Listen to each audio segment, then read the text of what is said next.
收看天津卫视大型情感节目《爱情保卫战》。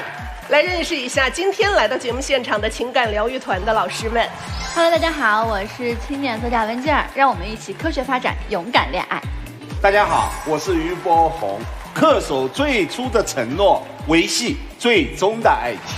大家好，我是新唐米娜，愿大家相爱容易，相处不难。大家好，我是雷鸣。婚姻里有幸福就一定有委屈，什么事儿都是正反两面。大家好，我是你们的老朋友曲伟。相遇美，相爱甜，让相守不再难。欢迎老师们的到来。那么现在有请今天的嘉宾。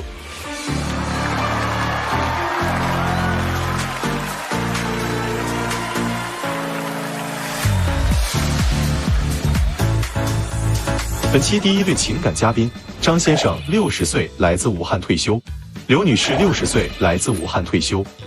他们的感情遇到了什么难题呢？不让他做什么，他非得要做什么。异地、分歧、忽视，总是自作主张，就是常年不在家，还什么都要管，你做什么他都不同意。二位结婚有多少年了？我们恋爱30年了。那今天是来到我们舞台上，一定也是发生了什么样的矛盾吧？我们两地分居20多年了，因为工作关系嘛，然后致使他养成了一种对家里不关心，家里什么事儿都是我，然后对我和孩子也不关心，就是我感觉特别的委屈。那为什么他退休回到家了，反而咱这个委屈要加大了呢？之前嘛，什么事儿都是我，然后现在退休了呢，帮家里分担一点点事情，他就觉得是他的不应该。他退休了，他就要享受生活，那些事情都是我应该做的，不是他应该做的。在两地分居期间，没事儿都是靠电话来维系感情吗？哎，对，他1年才回家4次。那是都是您在照顾老人和带孩子。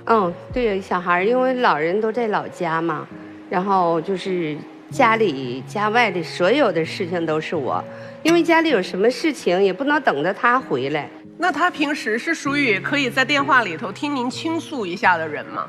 有的时候给他打电话，不接，就说工作忙，我不知道到底忙不忙。我工作确实挺忙，做新能源的，一天出去在线路上8、9个小时。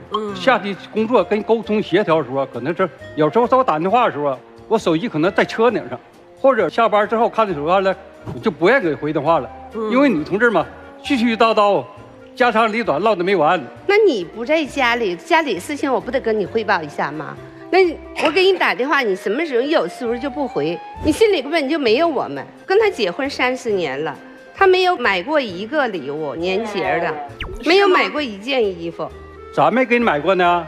你给我买过啥呀？刚结婚的时候，刚上班，我就出差学习，回来给你买双鞋。你给我买啥鞋？你不说这个还好一点，你说这个我就来气。都知道那个老北京布鞋吧？红色的大绒鞋，我上哪儿穿去？那红色的，然后被我就送给别人了，就再都不给我买了。咱这30年婚姻只收到过1双鞋呀。他心里都没有我。现在咋没你啊？每月工资只能是留在拖延钱，剩下都给家打了。对，那工资没给他，给谁了？钱给你了，你自己随便可以买呀。那都用在家用上了呀。不是给谁了？都交家里了。他说是给我了，但是我不要过日子吗？不要家里头买这买那的吗？那也是给你。他给我的钱都是心里有笔账。您的意思，他的钱是给家的，不是给你个人的。对，后来他休假回来，我就逗他，也是一个考验吧。我说的，老公，你给我买个睡衣呗，给我买了。你给我买的啥？在某多上买的，25块钱买1送1，我就觉得我在你心里就值25块钱。钱都交给你了，你就随便买呗。您交的钱很多吗？大概这个数吗？那30来年一直这个样子，那还是很不错的呀。很不错，他把他给我那个钱，他心里都有笔账，我要干啥都不让。比如说，我刚到武汉的时候，比较孤独，比较寂寞的，就是没有亲戚，没有朋友的。然后我小孩那个时候当兵嘛，复员回来之后，他就要上班，上班了就是说，那给我妈妈买个小狗吧，说得陪着妈妈。因为我们有个说话唠嗑的嘛，他也不让。为什么呢？夏季都褪毛，有时候穿衣服身上有毛，穿裤子裤子都沾上狗毛。假如说你领它出去，很不方便，还有个狗，你说没法带呀。公司餐馆根本就不让带狗啊。这个又不是你在打理，对呀，你一年才回4次家，是持家，他总要有个陪伴吧？你不陪伴他，让狗狗陪伴有什么错呢？是啊，非要给我给出去，要不就给我卖了，就跟他大吵了一架，就才把这狗保下来。你不知道那个小狗替你们给了我一个陪伴吗？你知道吗？你欠了我一个陪伴，你知道吗？他一年回来4次，每次在家待多久？一次回来待20天。哦，18天，那就快有小4个月在家，也不错呀。回来做啥都心里不平衡。他因为他休假回来，他就应该休息，但是我从来都没有假期，我就是一个免费的保姆。我理解他，他不理解我，他什么时候为我考虑了？那总不能靠他一个人使工资，是不是？我就说，那我出去做点生意吧，也不让。让啥呀？因为我们是从东北，因为工作关系调到武汉。第一，人生不熟，做生意挣的得行，万一赔了呢？做生意就是有赔有赚的，是不是？咱赔不起。原先我们在东北时候，他就做生意的，那我很放心的时候，一般是很不管，因为你到这个生地方，人生不熟，说话都听不懂，所以就担心，所以说你还不如搁家待着。我也没听他的，后来我就自己就是租了一个店铺嘛，就卖服装，也回来跟我大干一场。那我做生意大家都知道很辛苦的，是吧？我一个人拿货的时候，我不会拎，不会扛，我用头顶着，最多的时候我顶50斤，我拿不下来，走不上去的时候，求路边的人。那个生意有赔吗？还好，做生意就有赔有赚，但你们是赔了还是赚了？赚了是吧？还是赚了，因为租个铺买服装其实风险不大的，也是辛苦钱。是的，家里什么事儿都不管，还要大男子主义，还得他说的算。说买房子的时候，因为小孩嘛，到了适龄的年纪了嘛，也该谈恋爱了。作为父母的，肯定就会想让孩子有一个责任感，就是说给一个女孩子一个遮风挡雨的地方，是不是啊？然后我就说买房子，那个时候我们家小区旁边就4600块钱1平，我这一跟他商量也不同意。我寻思孩子工作地点固定之后，再想给买房子，这个并不是说反对不给孩子买。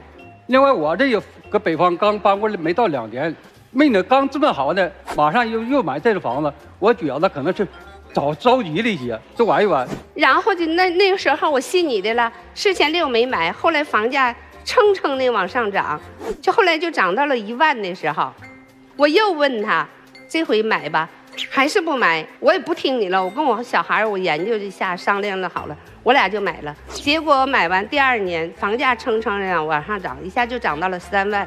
那您这个房子是贷款的还是全款？用他的住房公积金，然后我就是做生意嘛，也再加上他工资攒的也有一些积蓄，付的首付。那每个月的贷款是由儿子还吗？不是由儿子还，是我们2个还。其实这个买房的钱都是他。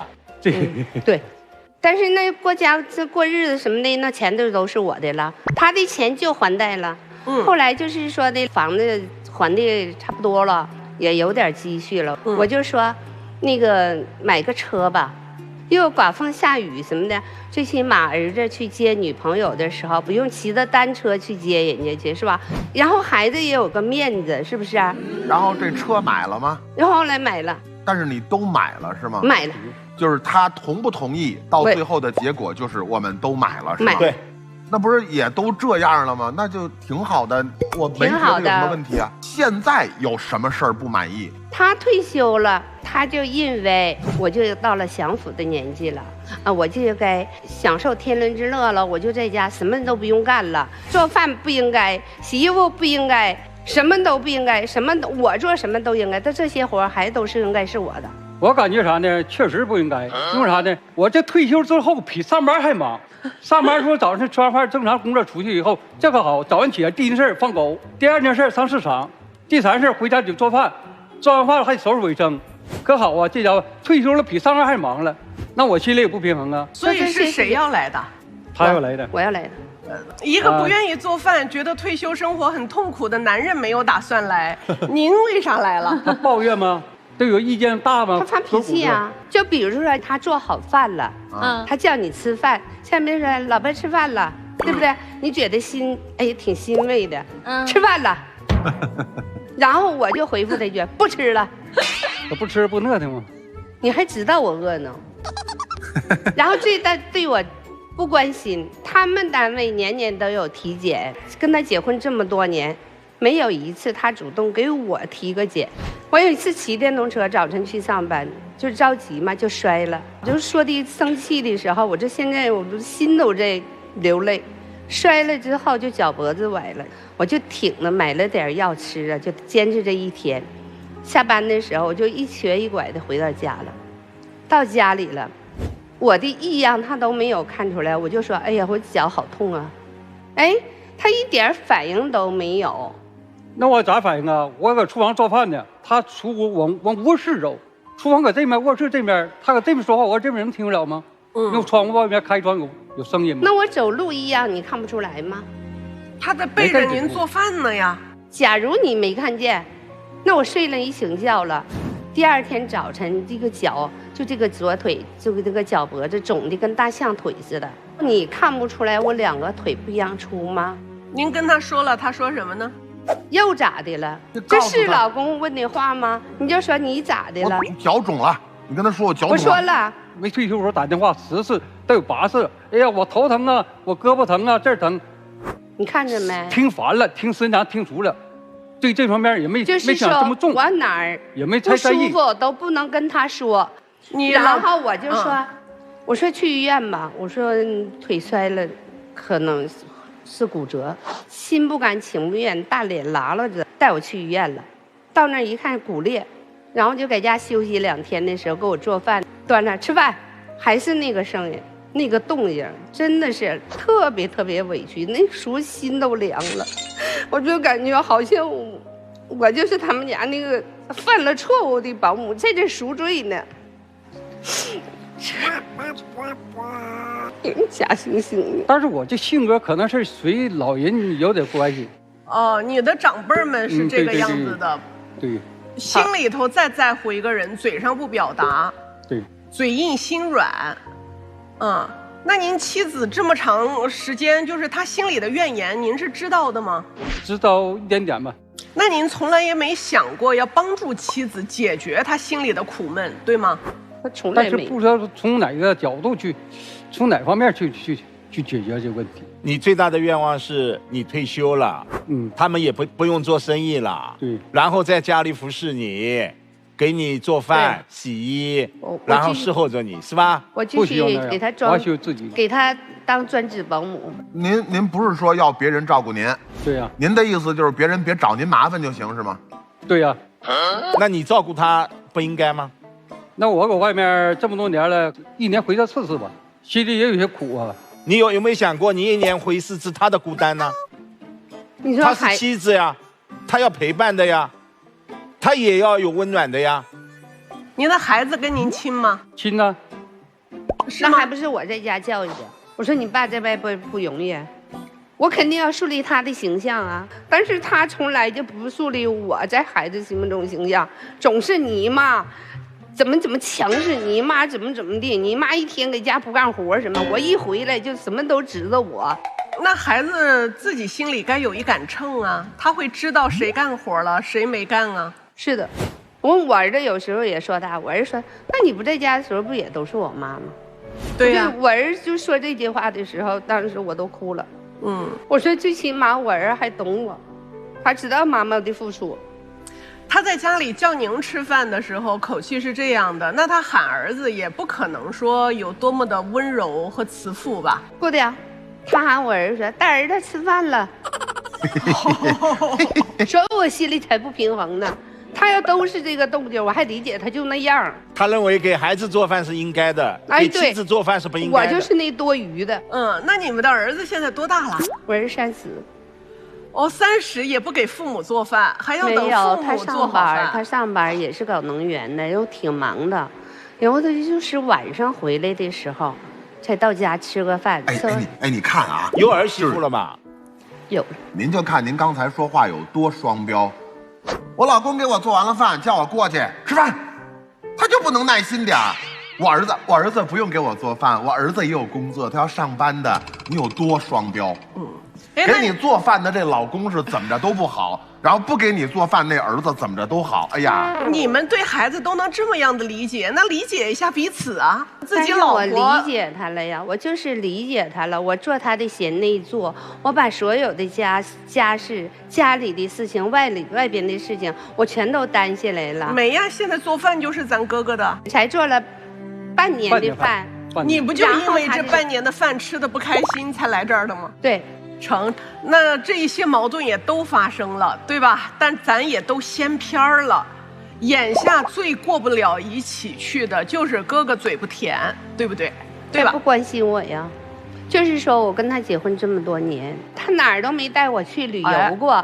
我一说出去，我说老公，你退休了，你带我出去玩玩呗。啊，人挤人的，啊，遭那个罪呢，还要买礼物。他说呢，啊，你那衣服总是买，柜子都放不下了。我有多少，也没有你给我买一件。我买的人相不中，我每回开支钱给你，你自己找自己买，随便买。我们俩去逛商场去，说买衣服还你自己买，只要我这一摸这衣服，我说这衣服多少钱呢？转身走了，就怕我买。然后你不让我买吗？我偏把这衣服买回去。我开支这钱给他了。我靠着别的，我能不走吗？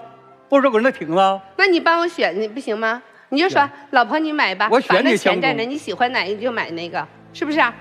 所以咱哥哥转身走的意思是什么？你就不想给我买，你就不愿意让我买。对，那他真正走的意思是什么？走的意思你愿买你自己选自己买，别让我你都没影了，完了回家不满意，都生气了，还是埋怨。那您为啥又陪他逛商场呢？陪他逛商场不就是要么出钱，要么出一个眼光跟他讨论吗？可以说散步。我告诉你啊，就今天中午吃饭，他吃完了说的，你吃吧，我上外边站去了。我说那你等我一会儿能咋的呢？我就差一口了。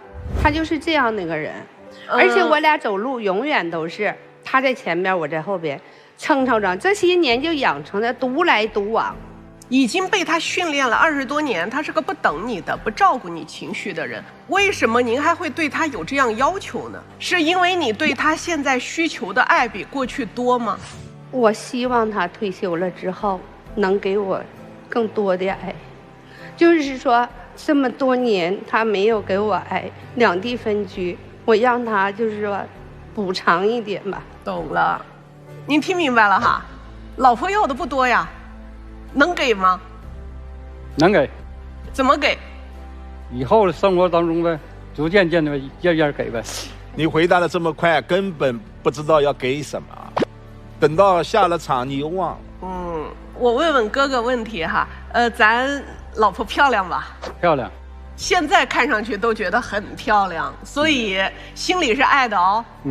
除了漂亮之外，对她还有哪儿满意？但满意程度能达到80%啊，那20%就我这最接受不了这絮叨。这么多年来，我也没觉得咱姐姐有多絮叨，因为她在场上讲的这些，听上去都是在就事论事，没有一个叫讲情绪。她讲的这一些事儿里头，有很多都比如说，我生病了你不管我，我脚肿了你不管我，我告诉你哪儿疼哪儿热，你都告诉我，这叫絮叨。那跟您过日子图个啥呀？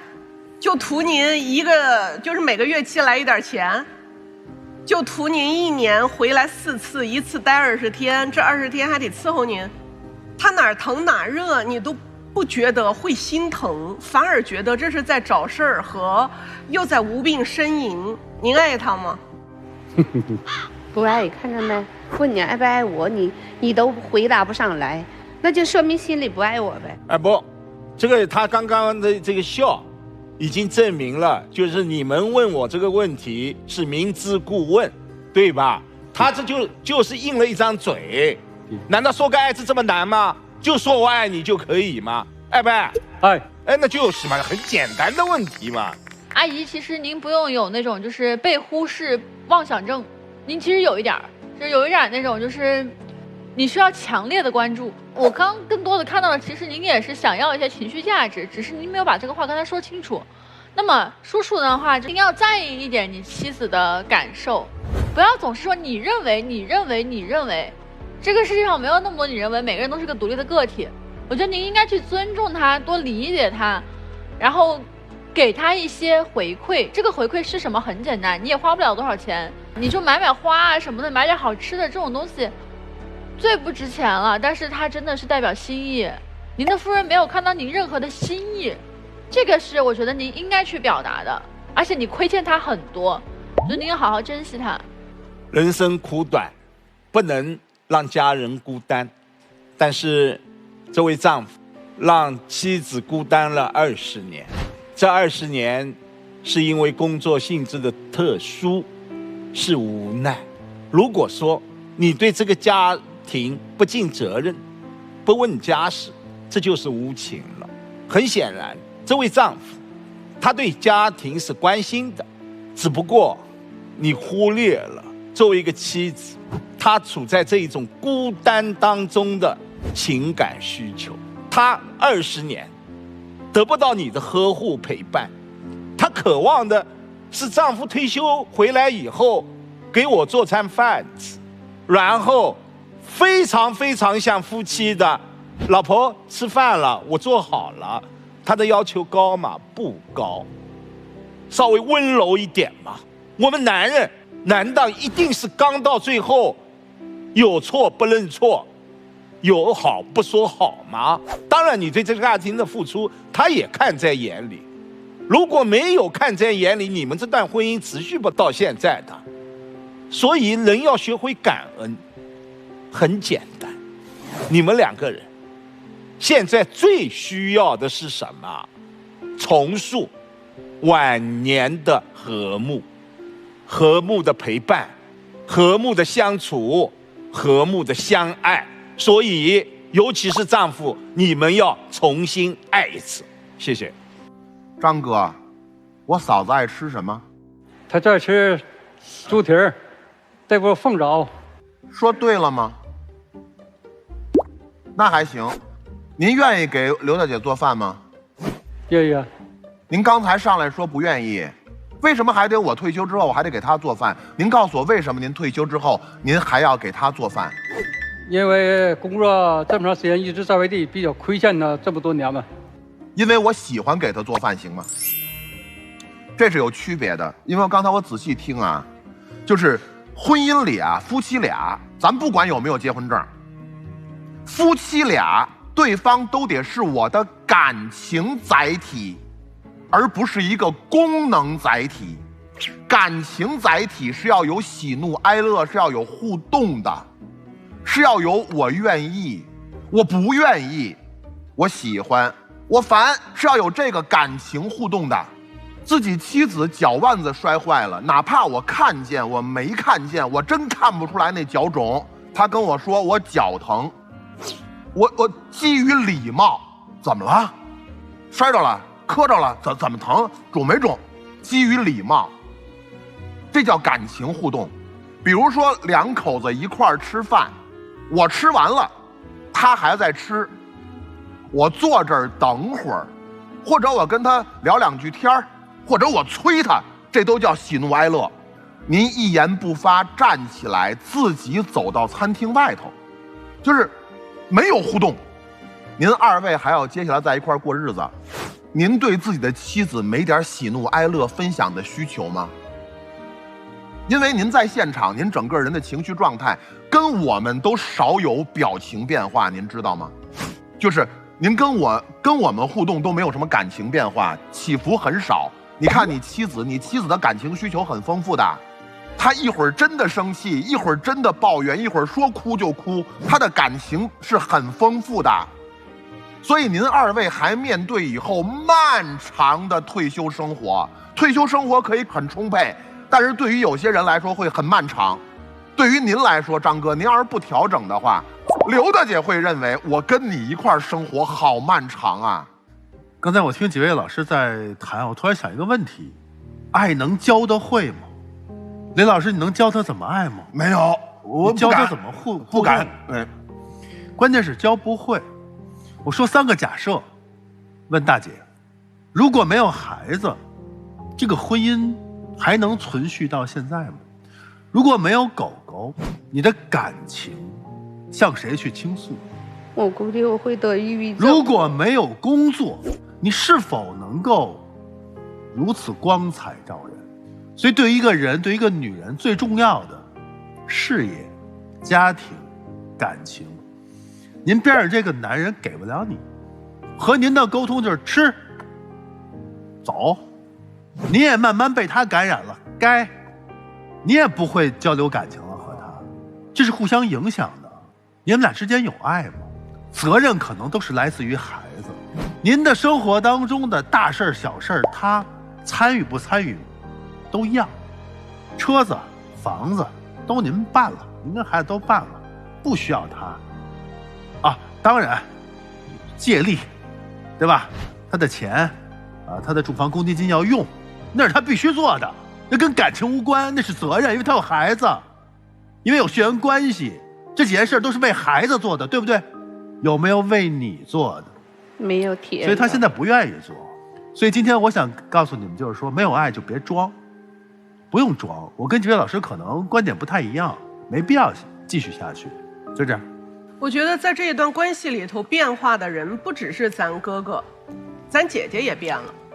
应该在很长的一段岁月里头，您是相当独立的。你也知道你的丈夫有的时候会觉得你讲的家长里短不爱听，他不接电话你也就不打，他回来你也可以不吵，你绝对在年轻的时候不作，现在你的眼泪反而比过去多。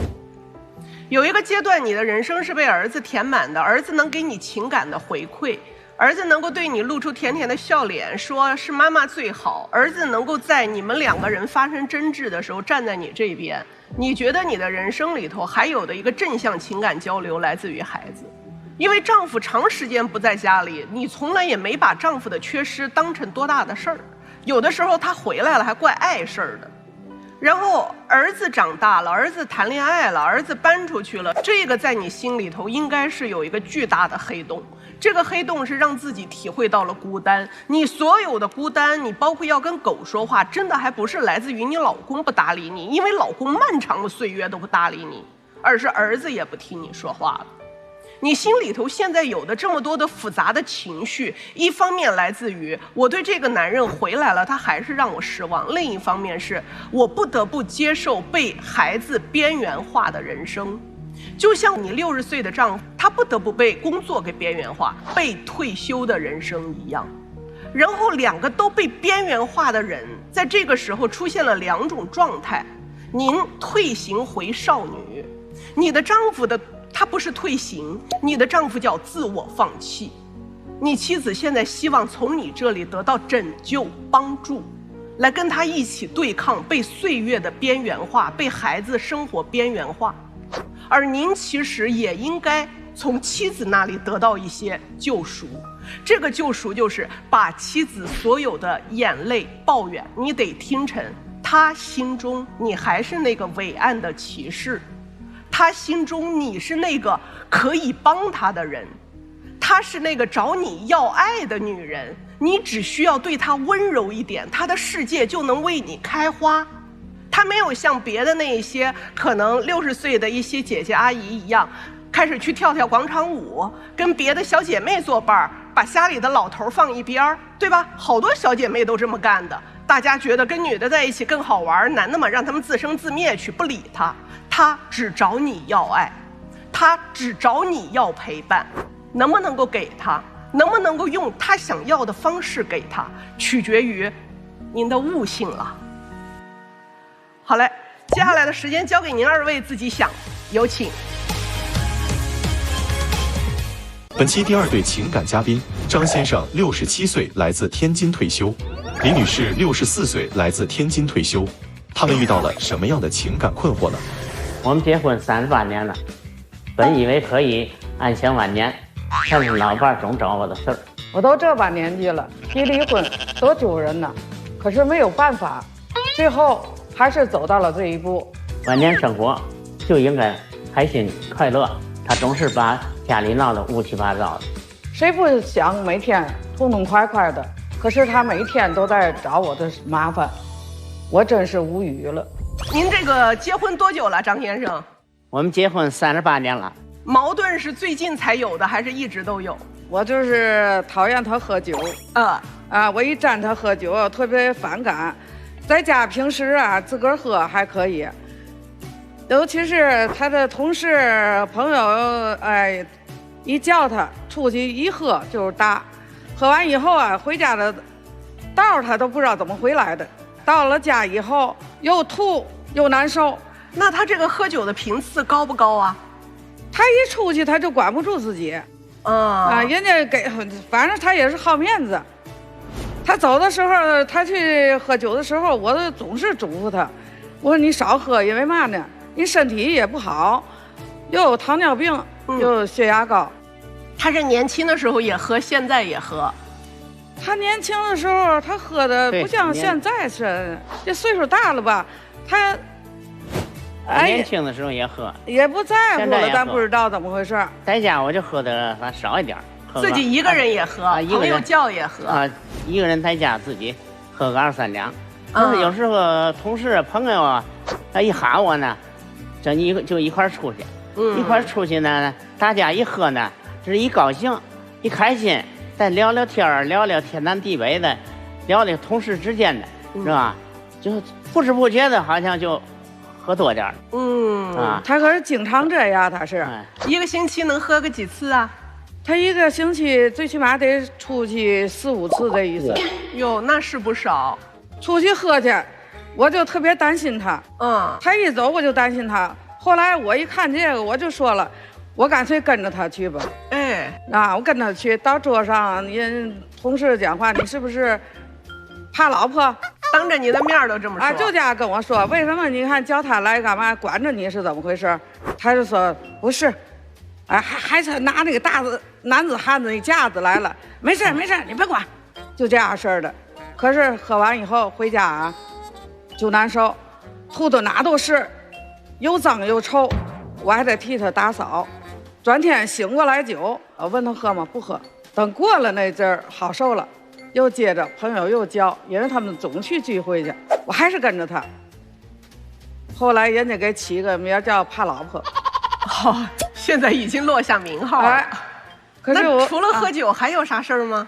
出门不锁门，我一回去一看，这门怎么敞着了？不就那一次吗？不对呀，你就那一次不行啊，是健忘是吧？除了忘带手机，就是忘带钥匙。这个事儿我还总嘱咐他，一出门我就问他，你带钥匙了吗？带着乘车卡了吗？我都得给他说一遍。有一次不告诉他，他就得回来一趟，忘带手机了。你有时候不也是忘，对吧？忘钥匙呀也好，忘手机也好，这个岁数反正也免不了有个1次2次的，对吧？几次吧。那还要几次？尤其是那个旅游去。人家旅游车呀，人家是车不等人，他也是走到半截哎呦，忘带手机了。我说别回去拿去了，就因为这个俩人也吵架。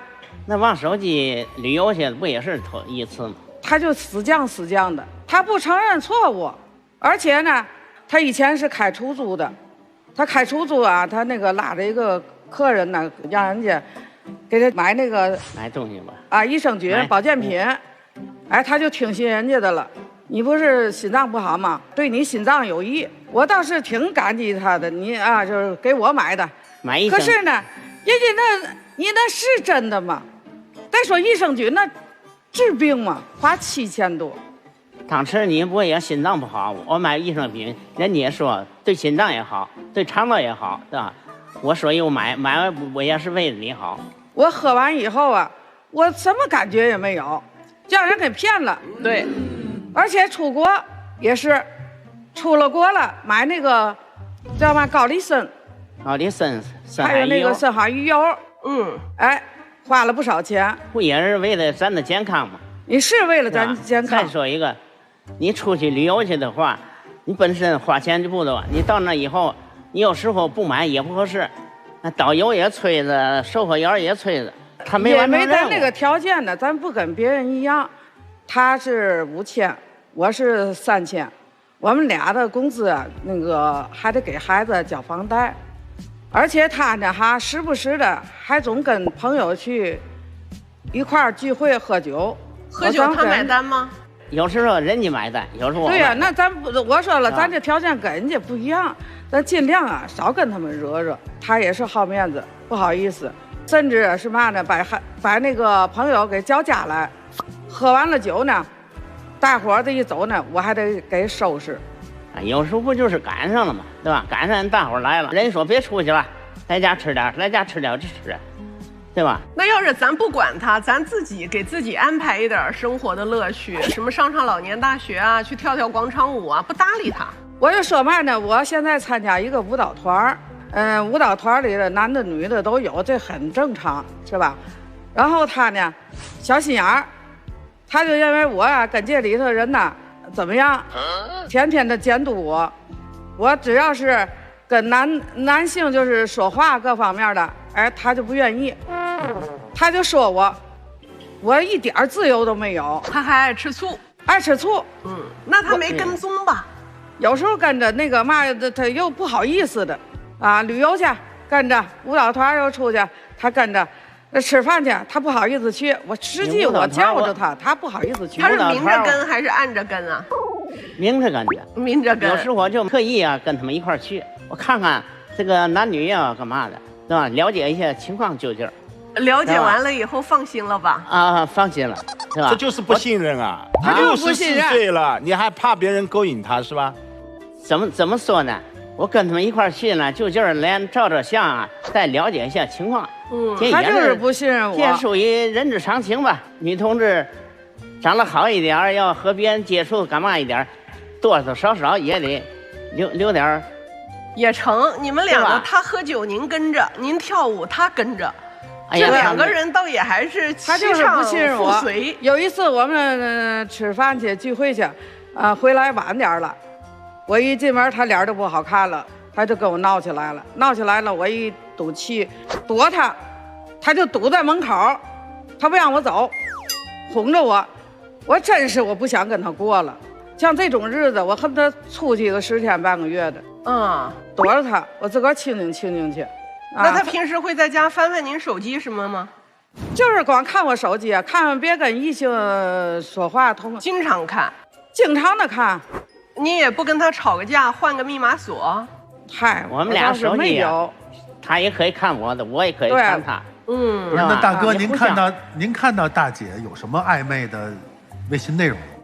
倒是没发现。哦，那为什么没发现？你看看也未必不可吧？不是，一般来讲没发现的话就不往下看了，对吧？看个2次没发现，咱就放弃了。你为什么可以一直看呢？也不是经常看。您到今天也还没有对咱大姐放下心。现在基本上就放心了，因为嘛呢，他活动那个圈子嘛的，我看有些什么人，大概其实也得了解一下。我想象来说啊，男同志都得有这种想法。现在呢，听起来2个人的矛盾都来自于外力，比如外边的酒局，外边跳舞。那你们2个单独在一起的时候，总还可以吧？我们俩单独在一起呀，他倒跟我闹过，现在的脾气还越来越大。这个说话有时候，说句不好听话，这嘴有时候也有点飘，有点飘不行啊！一说了哈，总是先说谓语。后说主语，因为说话总是让我猜，总俩人弄呛起来，你都不知道嘛原因就呛起来了。实际我们俩人啊没有什么大不了的问题，总是这个想不严的，你不知道怎么回事，待得好好的，俩人就较起来了。那今天是谁要来这儿的呀？我就是要来，我恨不得让那个老师们说说他这个喝酒的问题，还有他特别倔强，你特别拧，干嘛事儿？拧是表现在哪儿呢？你比方说啊，买这个保健品，这个保健品啊，他买了，你最起码的你得跟我商量商量。他自个儿自作主张，他就买了，不管用啊，他也后悔也跟我叨唠，找人家去，没人，人去楼空啊，人家。我说这以后啊，咱们像这种事儿啊，咱们得考虑考虑，咱们不能那个嘛再受骗了。但是他的上当只有1次吧？好次了。说还有又再而三的上当就不对了。好次了。还有那次旅游去，投1万块钱啊，给那个利息高息，一个月给个。你一听不就是骗子吗？300多块钱，他就投去了。我也不是为了家庭生活能富裕点。那假如这个钱咱不让他管呢？我们俩的钱呢还是这样的，从那个就是结婚以后哈，这钱呢我们俩搁在一起，一块花，都搁那一个地界，花多钱你告诉我一声，我花多钱告诉你一声，我们是这样花钱，所以说就这样就自由了。现在发现了他可能容易上当，咱就控制他一下呗，就不给他花这一笔钱的权利，每个月给他发一点零花钱。现在也不那么花了，已经改了，他现在好点了啊，反正吃一堑长一智吧。好，那这等于就只剩个酒的问题了，能不喝酒这事儿就解决了。对，还有嘛玩意儿了？我们爱旅游，一个月反正去过1次2次的。他参加舞蹈队以后啊，一个礼拜啊，光排练就3天，还不定期的，还演出，不带您玩了。我说有时候就嘛影响我们出去旅游去。你喝酒1个月喝醉几次啊？影响第2天旅游吗？说的他害羞了。我一句话把天聊死了，我天哪！哎呀，想哎呀不行，下次不喝或者少喝。但是过2天那酒瘾又上来了。那所以您是不打算控制自己是吧？也是惦着控制自己。好，那您打算控制自己了，就会要求他少去舞蹈队是吧？也不是少去舞蹈队，我说有时候不行嘛的，再请假跟人说一说，是吧？还有一个他那玩意儿，他那个买衣裳，出去呢看见哪个只要漂亮的衣裳，就不动了，问我好看吗？反正我这就是嘛，实话实说，好看的我就说行，好看。我认为不好看的我就说了，这人都卖不出去的，你还惦着买这个？我那个舞蹈队里的那小姐妹们穿的都挺靓丽的，我不可能说我穿的寒酸的。你看我总跟她说，我说你看我穿成这样，咱俩出去，尤其是你爱旅游，咱俩出去，你是不是你脸上也有光？我还这么跟她说。我也不是反对他买衣裳，他那衣裳多的啊，一开柜门都往下掉，知道吗？而且呢，里头的衣裳有的啊，还有2、3年都没穿过，知道吗？在井底下压着了。假如咱哥哥用刚刚您说他的那句话来说您，就是咱这是什么家庭，能跟别人比吗？别人能穿那么多，咱家真需要买这么多吗？可是我这买的衣服啊，我也不买那个什么高档的，你看舞蹈队嘛，都买的都是便宜的，我也不买那个干嘛，我也舍不得。咱说心里话，您可能买10件还没有他喝一顿酒多。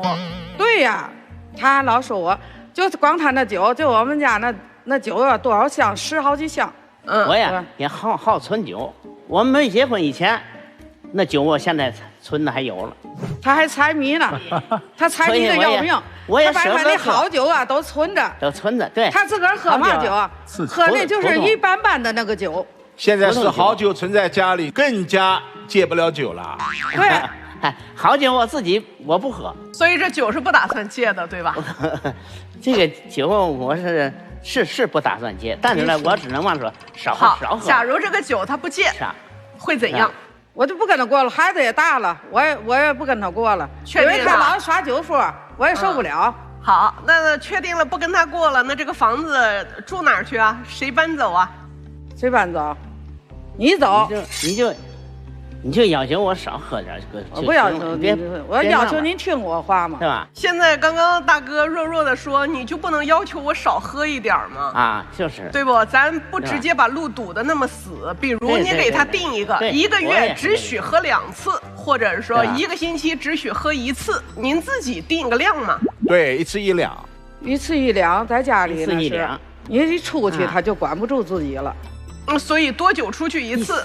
能不出尽量不出，但是来说有时候我老同事的那挺远的来了以后，你多少也得陪人家。您这个话说的基本上就知道这个酒您是不可能戒，你也不可能减少次数，他肯定改不了，减少肯定。听听情感疗愈团老师怎么看？吉儿，不行，离婚吧。直接让离婚了。不是啊，因为我觉得你俩挺不快乐的。这人到老，不是老来伴要很开心吗？就是如果是我的爷爷奶奶的话，我就劝你俩离婚。就是阿姨，她想跳个舞咋了？她想跳个舞，你就觉得哦，不许跟陌生人说话了。人家只是正常的社交活动，而且大庭广众之下的这舞伴是很正常的呀。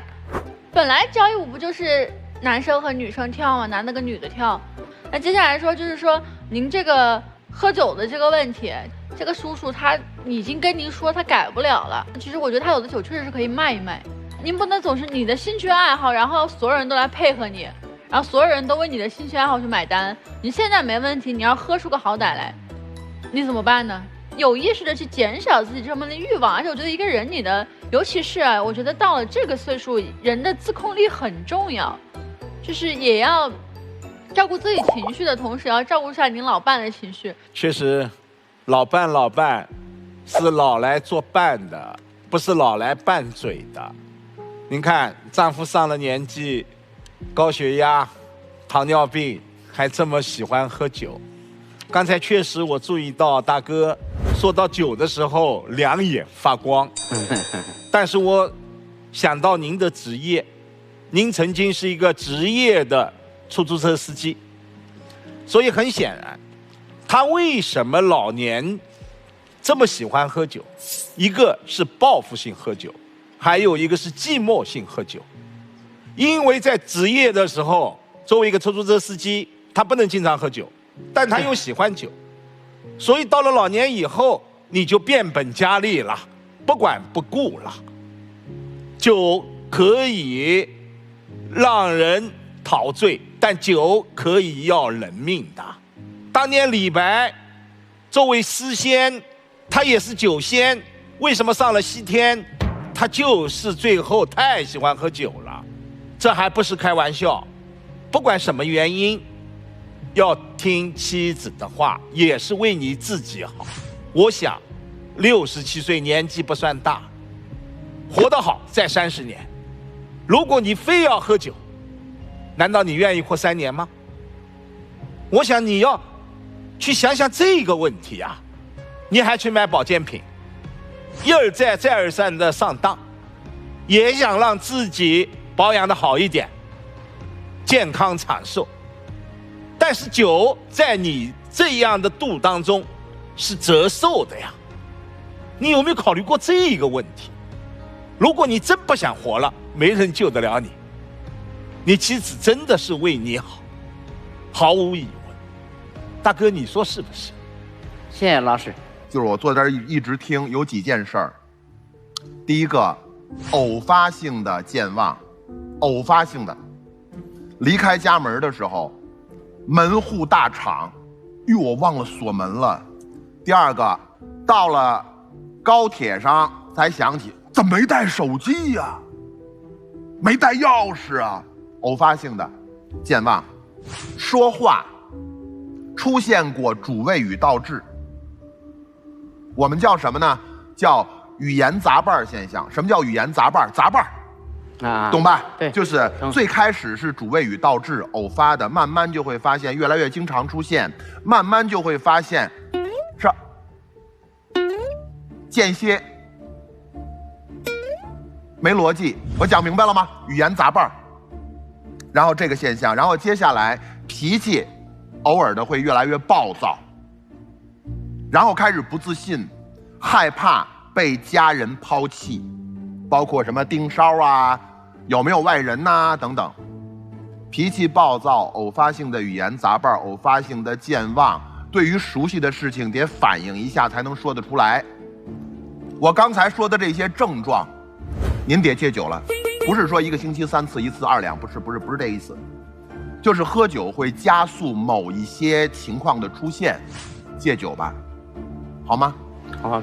哎，那大姐，我别的没什么可说的，她挺爱你的，她就算忘了带门钥匙，都记着跟着您，看看您跟谁跳舞呢，她挺爱你的，好吗？啊，谢谢老师。曲伟老师，我相信大哥一定能戒，因为你以前的职业是司机，出租车司机，不能喝酒，对吧？但为什么退休之后突然喜欢上喝酒了？有一个特别大的原因，喝酒它不仅仅是爱好，更是一种社交方面的一个通用的方式。你没有一技之长，其实你心里蛮失落的。而在酒的那个微醺的状态下，你是能够找到自己的存在价值的。甭管是高朋满座，还是自己在想一些年轻时候的值得骄傲的事情，酒都能带给你刺激，带给你快乐。但那都是短暂的，是有代价的。因为其实您很关注自己身体的，否则您不会去买保健品，对吧？所以说，当我们要的时候，我们的代价是什么很重要。您只要想清楚，真正的快乐来自于什么。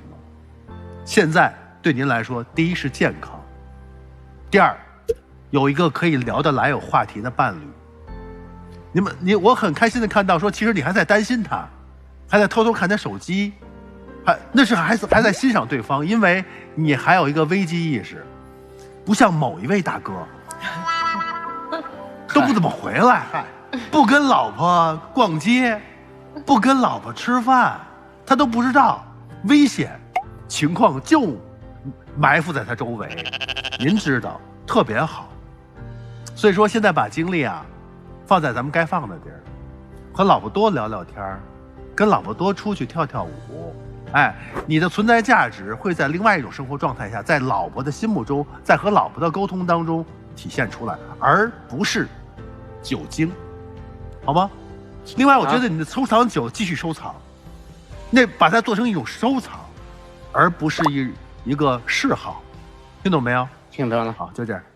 其实二位之间的爱特别的浓，这个就是我是觉得吧，就是可能他们俩说离婚我都不吃惊，但是让你们俩说离婚，我反而会觉得有一点挺残忍的。我就知道他俩离不了。对。因为你们俩互相需要，而且互相关心，并且还关心的都是对方的这一个身体对方的舒不舒服这一些只有自己能够感知的东西。您被骗过几次，但都是在想给大姐买东西。您被骗的时候从来没说，因为我想要健康，所以我被骗了。您是为了让妻子健康，所以你脑子一热就被骗了。对，大姐气您喝酒，除了要替您收拾烂摊子脏和臭之外，她说了一句叫做你遭罪呀，你吐的遭罪呀，伺候着你，她看着难受她心疼你，自己还有糖尿病，身体还有各种问题，你这样下去了以后，老年生活质量是不好保的。你也不想未来可能我哪怕神志还健全呢，还好，但我天天靠透析活，你愿意吗？不愿意。你都没有看到的是，老婆管你是来自于她在乎你的生死，比你更在乎你的命，比你更在乎你舒不舒服。所以眼下老婆的话怎么就不听呢？我们都说60而耳顺，70从心所欲不逾矩。您现在就是一个奔70但还在60的人咱就不能耳顺听听身边人在说什么吗？他没有管你的自由，他只是希望你管好自己的身体，别遭罪。他都不介意伺候你，他不嫌弃你，但是你别遭罪。这是咱姐姐一直在心里头想说的话。然后像您管老婆的那一些吧，也能感受到，就是因为爱呢，所以我觉得我老婆还可好看了。出去万一有人打她主意呢，万一我老婆被骗了呢，所以想查查她。两个人爱多过很多，所以我也愿您健康长寿，愿您身体好。今天都不调解你们的这一个婚姻问题了，因为听下来好像婚姻都还可能比您的健康存续的更久。听得懂哈？听懂。那咱回到门后接着再想想。谢谢谢谢谢谢老师，有请。您二位也请。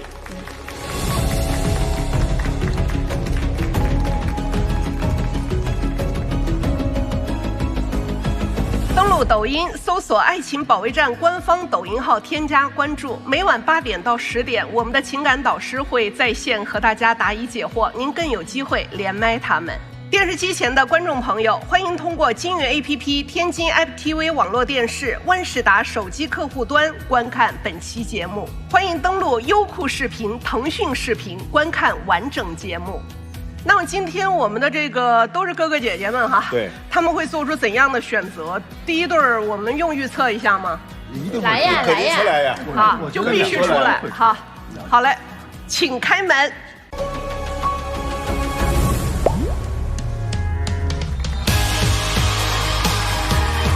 这是达成了什么样的共识？两人一起出来了。因为退休了，时间比较多了，多抽出时间陪陪孩子，陪陪爱人。哎，这就对了。而且我注意到了这个手啊，你看到没？一看就是咱哥哥在捏紧了姐姐的手。拥抱吧，属于你们2位的浪漫时光。好好抱抱，好久没有这样长长久久的抱着了。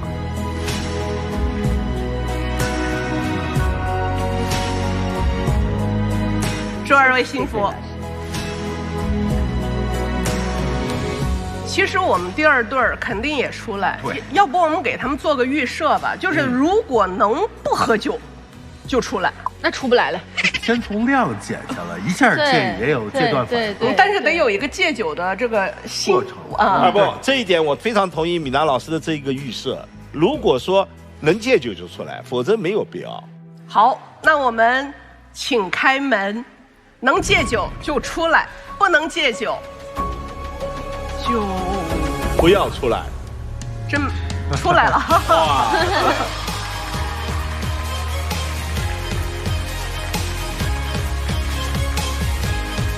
您听见我们的预设了哈？我以后也一定听老婆话。我想以后呢，你也跟我一块活动去。对，把他带上啊！我把他带上。你去舞蹈队跳舞，他帮你管衣服、拿水杯。对。关键问题酒能不喝尽量不喝。不是，就是戒了呀。你要往戒的方向努力，你要戒酒。对对对。这是您今天做出的承诺哈。对。那你们2位抱抱吧，属于你们的浪漫时光。